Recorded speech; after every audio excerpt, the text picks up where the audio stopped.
Sweet Science Athletics in the building. So I gotta speak on this Devin Haney versus Lomachenko fight. People really hate Devin Haney, man. They really hate that guy. People talking about this fight was a robbery, but I'm gonna tell you a real robbery. A real robbery was when Rolly Romero fought that 60-year-old looking guy. That guy beat Rolly Romero from first bell to last bell. He whooped Rolly Romero ass that whole entire fight. And Rolly ended up walking out with the victory. Now I'm gonna tell you what would have been a robbery in this fight with Lomachenko and Devin Haney. Lomachenko won decisively round 10 and 11. He was whooping Haney ass. I can't even. He was whooping Haney ass. 10 and 11, he was putting it on Haney, right? Had Lomachenko been doing that, those 2 rounds, had he been doing what he did in those 2 rounds, the whole fight or the majority of the fight, and he still lost the fight on the judges' scorecards, it's a robbery. That's not what happened, though. That's not what the fuck happened. I'm gonna start with my breakdown of the fight, man. And it was some things Devin Haney did that I just didn't like. I didn't. Let me say this before I even do my breakdown. From where I was sitting, Devin Haney won 7 rounds to 5. 7-5. Lomachenko won 10 and 11. Had Lomachenko won round 12 also, that fight would have been a draw. It should have been a draw if Lomachenko had to beat him in round 12 also. But that's not what happened. Lomachenko took round 12 off. He took it off. I don't know if he was tired because of 10 and 11. I don't know. But in round 12, he took that round off. And Haney was doing what he wanted to do. Both of them in those 2 rounds looked like they took the rounds off. But Haney did a whole lot more than Lomachenko did. So, I'm going to start with the stuff that I did not like that I saw Devin Haney do. I didn't like Devin Haney's game plan, or it seemed like the lack of a game plan. I'm not sure what the hell Devin was doing, because he had 2 advantages. One was height and one was reach. And he gave that shit away. For whatever reason, he gave away his height and reach advantage. Lomachenko was supposed to have to find a way to get on the inside of Devin. Devin didn't even force Loma to fight his way on the inside. He wanted to do inside fighting with Loma, and I ain't understand that. That shit was weird as hell to me. You was supposed to keep Lomachenko at the end of your jab and punish Lomachenko when he tried to get in. That's what he was supposed to do. And I think that's why his father said he could have used strategy and stayed off the back foot and all of that. And I don't understand, because it seemed like he tried to beat Loma at Loma's game, which I don't understand that, man. It's not your job to be in there and fight Loma at Loma's it's not your job to be in there and fight Loma at Loma's game. It's your job to go in there and fight your game and make Loma try to beat you at your game. That's what your job was, to go in there and do that. I don't know what he was doing with his feet work. It was weird. It was weird. He was doing a lot of weird stuff, and I just couldn't understand the logic behind some of the shit he was doing. I didn't get it. However, even with me not understanding a lot of the stuff he was doing, Loma could not capitalize on it. You can't take, people can't look at Loma doing a couple little combinations, and then just because he got a couple combinations here and there throughout the fight, and just give him the fucking round. Like, that's not how that worked, man. That's you don't give people rounds just because they threw a combination, man. It reminds me of when Pernell Whitaker and De La Hoya fought this. I want to say it was the second fight. I don't remember. De La Hoya threw a couple combinations in the last round of that fight, and he missed damn near every single punch. But because the crowd was so awestruck at all the punches that De La Hoya was throwing, because he was so awestruck by all the punches that De La Hoya threw at Pernell Whitaker, even though they didn't connect, even though Pernell slipped the vast majority of those punches, the crowd made so much noise because of those combinations. The judges gave De La Hoya that fight, even though De La Hoya did not win that fight. Pernell whooped De La Hoya that fight. It was a close fight, but Pernell clearly won that fight.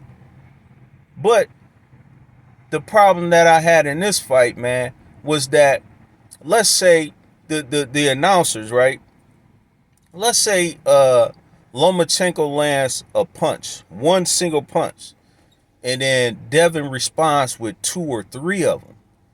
The announcers don't speak on those 2 or 3 punches that Devin landed right after Loma landed that one punch. They're only speaking on that one punch that Loma landed. This shit happened the whole entire fight. It's real easy to get caught up in what the announcers are saying versus what you're actually seeing. You know what I mean? Because you could be watching a fight, but you're listening to the announcers. And when the announcers say, oh, now you think, oh, you looking to see what the hell the announcers saw. So now you're getting caught up in what the announcers are saying and thinking that you're not paying attention to what's actually going on. Because I went back and I rewatched that fight. And I didn't, because I ain't gonna cap. When I watched it, I was caught up. I'm listening to what the announcers are saying, and I was taking my eyes off of the fight because I'm trying to see what the hell was the announcers, like, what was they talking about? What did they just saw? Because I didn't see it. But I do recall a few occasions where Loma would land a punch and Devin would return fire ASAP. But the announcers don't speak on what Devin did. They're only speaking on what Loma is doing. And so the majority of the people who's watching that fight, they're looking at Loma throw all these punches, and Loma wasn't connecting on all them punches he was throwing. He wasn't connecting. Devin Haney won that fight. He won that fight 7-5. It was I honestly did not think that fight was going to be as close as it was. I thought Devin was going to wash Loma. I had anticipated giving Loma maybe 2 rounds. That's how bad I thought Devin was going to whoop him. That didn't happen. He didn't whoop Devin. Devin didn't whoop him the way I thought he was going to do it. And I think that Devin should give Loma a rematch. I think he should give him a rematch. And the reason why I think he should give him a rematch is because in a fight like that, Devin's whole thing was shutting the critics down. That was his whole thing. He wanted to put Loma into retirement. He wanted to whoop Loma so bad that the critics and the fans of boxing would look at him and say, yeah, you that shit. That's what he wanted. That's not what he got. Because the fans and the critics are saying Loma got robbed. So you essentially you did not shut up the critics. You didn't shut the critics up. And so I think he should give him a rematch. And in that rematch, you got to whoop him. You got to make it look like he ain't got no business being in there with you. Because Devin looked tired to me. Loma looked tired too, but Devin looked tired sooner than Loma did. Now, there's a whole lot of reasons as to why that could be the case. However, when you in a fight of this magnitude, man, you can't afford to be tired, bro. Your gas tank is a weapon in and of itself. And Devin should have been conditioned enough to where he was not going to be tired, man. He looked tired. He didn't use his jab. He didn't use it. I don't know what he was doing with his feet work. I don't know what he was doing with his stance.